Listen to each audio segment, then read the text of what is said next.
and welcome to my first ever video. My name is Lily and welcome to my channel.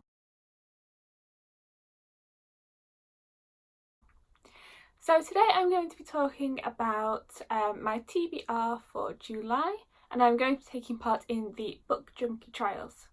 Now, I'm not going to go into what the Book Junkie Trials are. It is a read-along, but I will leave the link down below to the announcement video for the Book Junkie Trials. This is on a booktuber named Rachel Marie Book Junkie's channel, and so I'll leave the link to her channel and the announcement video for the Book Junkie Trials down below. But basically this is a read-along where you take a quiz and you get put into one of 4 teams. So I've done the quiz and I am Team Mage, and so I have to do 5 different challenges to be able to get to the Bookie Grail. So each of these teams, they have 1 strength and 1 weakness. So the Mage's strength was that you can start the read-along 3 days early, which I did do. It is now the 3rd of July, so I have already started, so I'm making this video a little bit late. And our weakness is that we have to read a book from a genre that we wouldn't normally read. So I'm going to go through the books that I would have to read as a mage, and then I will also go through the rest of the prompts if I was going to be really ambitious and I was going to do absolutely all of them. So if I keep looking down, that's because I've got my piece of paper here that kind of says what all the prompts are. So the very first prompt is Orc Grove. Some said there's no talking to orcs, but a good political relationship is needed. Learn some orc customs by reading a book that is gruesome, gory or gritty. So this actually fulfills the mage's weakness because I don't really do horror, gory, gritty. And for this I chose a graphic novel. This is the only graphic novel on my very long list of things to read, which is a little bit ambitious. But I've chosen Monstrous. This is a beautiful looking graphic novel, but it's definitely gory, gritty. There's lots of people being torn apart and all of that kind of gory gruesomeness. I also don't read an awful lot of graphic novels, so this is definitely a book that is out of my comfort zone, so it fulfills both of those. The next prompt is Old Pirate Cove. Shiver me timbers, you shall be walking the plank if you don't learn to sail better. Read a book that takes place at least part on sea. And so for that I'm going to be reading Viper. This is by Bex Hogan. This book definitely takes place on sea. It says 17-year-old Marianne is fated to one day become the Viper, defender of the 12 Isles. But the reigning Viper stands in her way. Corrupt and merciless, he prowls the seas in his warship, killing with impunity, leaving only pain and suffering in his wake. He's the most dangerous man on the ocean, and he is Marianne's father.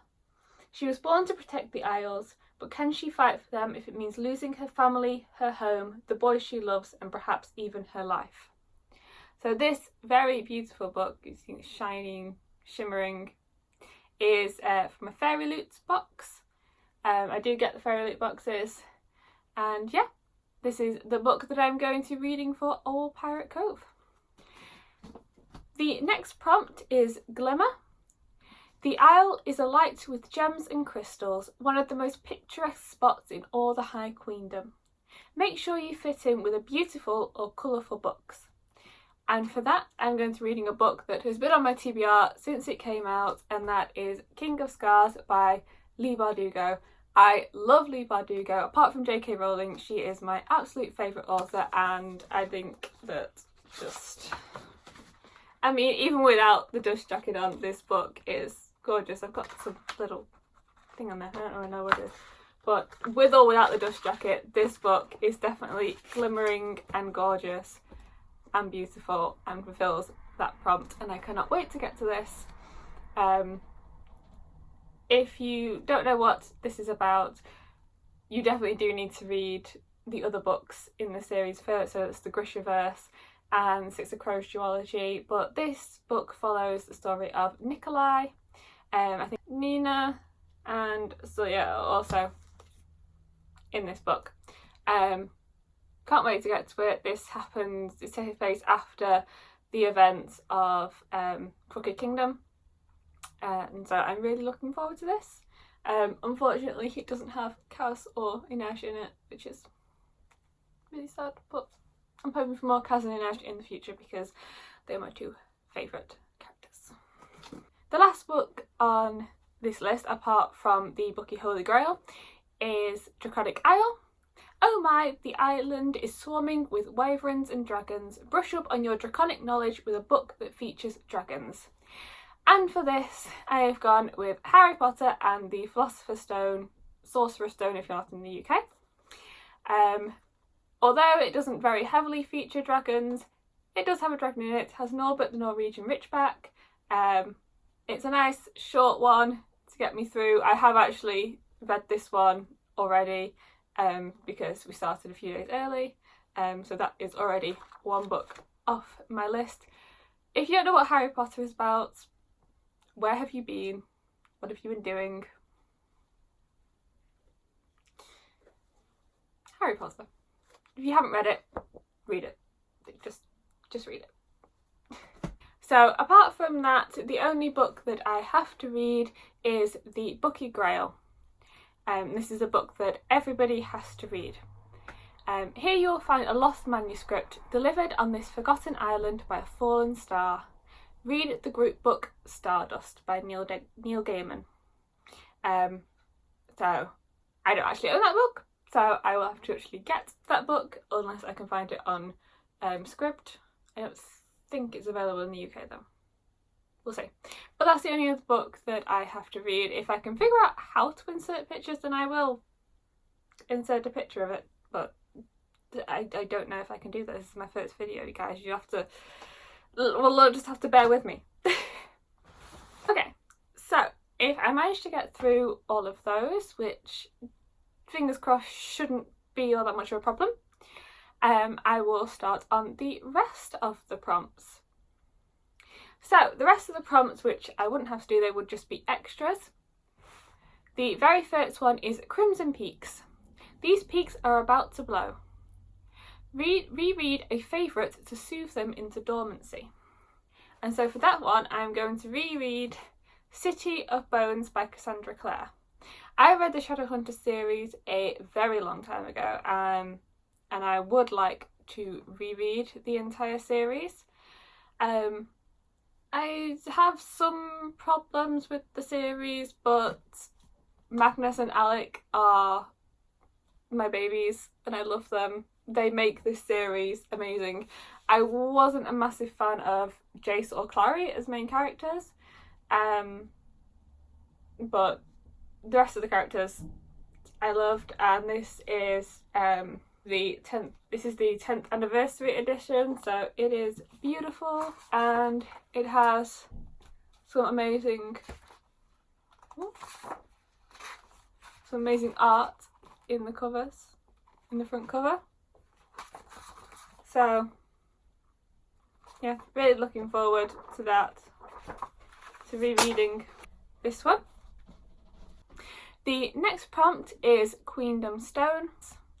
What are the royal customs of other lands? Read a book featuring royalty, and for that I'm going to go with Glass Sword by Victoria Aveyard. This is the sequel to Red Queen. I read that for the Owls Magical Readathon, which is hosted by G from Book Roast. I really enjoyed the first book, and I'm looking forward to seeing what happens in the next one. The third prompt is Forgotten Forests. All those open series, the forest knows and feels your forgetfulness. It will sing a mournful lament, tormenting you until you read next in a series. And for that, I am going to be reading Legendary by Stephanie Garber. I have read Caraval. It was okay. I thought it was fine. it was kind of maybe a 3-star read for me. So I'm going to go on and see if Legendary is more my cup of tea. I have heard a lot of people say that Legendary is better than Caraval, so we're going to see. It's very pretty. I was intrigued enough to pick up the second one, but I think that if I didn't have something like this pushing me to read it, then it would just stay on my shelf forever and ever. So we'll see if we get to it. As I say, this is a very ambitious TBR. The next prompt is Weeping Falls. To pass through the rapids unscathed, you must give to the falls. Read a tearjerker. I don't read a lot of books that would be described as tearjerkers. They're not really my cup of tea. So for this I thought I would have to go with a contemporary, and I went with an author whose books normally make me cry, and that is More Happy Than Not by Adam Silvera. I believe this is a book where the main character has depression, I think, and an upset family life, and he falls in love, and it should be lovely. I think it has a lot of mental health themes in it. A lot of Adam Silvera's books do. They're often a lot really hard-hitting kind of books. This is on my shelf, so I thought we'd go with this one. I think it definitely will be a tearjerker. Adam Silvera's books usually are. I'm hoping that this one actually has a happy ending, because the last book I read by Adam Silvera did not have a happy ending. They both at the end broke me. It broke me in a way that books rarely do. So this is next on my list. The next prompt is Dwarf Mount. You spot a fair tavern wench. However, the dwarf minds, grimy and dusty, don't evoke a very romantic feeling. Read a book with a hint of romance to get you in the mood. And for that, I am going with Of Fire and Stars, and this is by Audrey Colehurst. This is a book about a princess who has been sent to a kingdom to marry a prince. Once she gets there, though, she falls in love with the prince's sister. Romantic. It's got some LGBT themes, which we love. We love LGBT themes. I think, yeah, it sounds right up my street. There's also some forbidden magic in here, I think, that the princess has some kind of powers that she's not supposed to have because magic is forbidden, and she's fallen in love with the prince's sister, and it's all going to go a little bit to hell for her, but it is a romance with some fantasy elements and LGBT themes, and what more could you possibly want from a book? The next book on the list is Apothecary Towers, where the wizards dwell, tricksters. They have blindfolded you and randomised all your books. Choose a book at random from your bookshelf. So I have done this from the books that I haven't currently read. I used the random number generator and picked out Scythe by Neil Schusterman. What's a game in then? Neil Schusterman. Scythe by Neil Schusterman. This is set in a utopian world where death and disease has been eradicated, so you can no longer die by natural causes, but to help with the kind of population control, there are these people, and they are called scythes, and basically it's completely random, and they go around killing people to keep control of the population. And I think this follows two people who have been chosen to be apprentice scythes, and they are going off to learn how to kill people. Sounds good. I've heard good things. I've heard better things about the second book in this series than the first, but we'll see. The next prompt is The Great Library. The Great Archives. Find and read a book that has been on your TBR forever. Now, I do not know if I will get to this book because it is quite the book. But that is Muse of Nightmares by Lady Taylor. I read Strange the Dreamer so long ago. I loved it. And I really do want to get to this one, but I mean it's a bit of a beast. And Lady Taylor's writing is beautiful, but it's not the easiest to read. And it also left on like Strange the Dreamer left on a really big cliffhanger. If you've read it, you'll know, and it's really sad, and I don't know if this one's gonna be really sad too, and one of the characters really annoys me, and again, if you've read it, you'll probably know who that character is. But yeah, I really do want to get to it. I at least want to make a start on it, because then I'll continue reading it, because I don't leave books half finished. But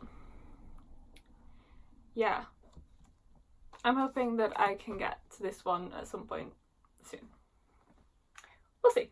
The next prompt on the list is The Drowning Deep. The whirlpool is so mesmerising. Read a book with rich world building that will suck you into its world instead. And for that, I'm going with A Court of Thorns and Roses by Sarah J. Maas. I have read the entire Throne of Glass series and I loved it. I loved it so much. I am trash. It's trash, but I love it. I love it so much. The first like 3 books, if you are kind of in this series and you're thinking, oh, it's not so good, the first 3 books aren't fantastic. They're kind of like fun, easy reads, but then once you get over in the series, oh my god, that last book, you don't even know. Like you need to read it. You need to read Kingdom of Ash, because oh, that was a tearjerker. That I cried so much. So I know I love Sarah J. Maas's writing. I've heard really good things about this series, so I am hoping, hello, there's a cat here. I'm hoping that this is going to be a really good one. I'm hoping it's going to have some really good world building, because I found in the past that Sarah J. Maas's books do have really good world building, so let's hope. We are almost at the end, guys. We are almost there. So, the next book on the list is The Elven Guard. So the Elven Guard are surprised by your visit and are immediately on the offensive. Read a book with war, military or political themes to learn how to calm the situation. I think this book counts. I think for political themes, I'm going with Girls of Paper and Fire by Natasha Nyong. I tried to read this book a while ago when I got it in the Fairy Loot box. This is the pretty shiny Fairy Loot edition. And then in the very first chapter, an animal is killed and it broke my heart, and then I couldn't keep reading it. But this is a book where the king takes girls from the kingdom and takes them basically as concubines into the castle, and this follows one of those girls, and I'm not explaining this very well. Each year, 8 beautiful girls are chosen as paper girls to serve the king. It is the highest honour they could hope for, and the most demanding. This year there's a 9th, and instead of paper, she's made of fire. So this follows a girl called Lee, and she doesn't want to be part of this paper girls cast. She wants to stay with her father. She wants to just kind of live her life. She doesn't want to go and be one of the king's concubines. I believe that she is a lesbian character. She does fall in love with one of the other paper girls, and she kind of tries to get out of this horrible system that she's been put into. But there are scenes of violence and sexual assault in this, so I don't think it's going to be an easy book to read by any stretch of the imagination, but hopefully it should be good. But it's also very kind of low on the list, so we'll see. Okay, we've only got 2 more books, just 2 more. So the next one is Empty Barrel Inn. Everyone deserves a swig or two. Some say it aids warming up those vocal cords. Enjoy an indulgent read. For this one, I'm going to go with Red, White and Royal Blue. I don't know if that's by... I'll insert a picture if I can figure out how to insert pictures. If not, I'm sure you've seen Red, White and Royal Blue around everywhere. It is a story about the son of the President of the United States, not the president right now, but a fantasy president who apparently is a woman, which is amazing. And the Prince of Wales, they have some kind of a conflict going on, and then to kind of soothe political tensions, they have to kind of get together and kind of be friends for the media. And then I think they end up falling in love because it is an LGBTQ plus romance. So that's amazing. And yeah, I think it's going to be a really light-hearted, fluffy, lovely summer read. And if I managed to get that far, then I am doing really well. But it is on Scribd on audiobook, so I can listen to it on audiobook, which is the only one on this list that is on Scribd on audiobook. So actually, I think got Courts of Thorns and Roses on there as well. So yeah. Okay, the very last book is Giant Squid, a Fearsome Fellow. Read a book that intimidates you, and this foe shall be a doddle. And for that, I'm going to go with The Name of the Wind by Patrick Rothfuss. I mean, it's just this. This is, how many pages is this? 662 pages. And it's got really small words, and it's high fantasy, and it's incredibly intimidating, and I really want to read it. It's G from Book Roast. I really trust her opinions. I love her channel. Her favourite book, most highly recommended, Harry Potter for adults. I need to read it. Look, it's a beast. It's a bit of a beast. This is why I need an audiobook. I don't know if I can find this on audiobook. It seems to go in and out of Scribd. Sometimes it's an audiobook and sometimes it's not. So either way, this is my book for the Giant Squid prompt. Maybe I'll get to it. Maybe I won't. We'll have to see. Let's hope for the best. So that is it. That is my entire TBR for the Book Junkie Trials. I hope you've enjoyed this video. If you have, please do consider leaving a comment down below. Let me know what you thought. Let me know what your TBRs are if you're taking part in the Book Junkie Trials, or just your TBRs generally for July. I love hearing about new books that I could be reading because I have a bit of a session. Thank you so much for watching. I hope this first video was okay, and hopefully I'll be making more soon. Bye!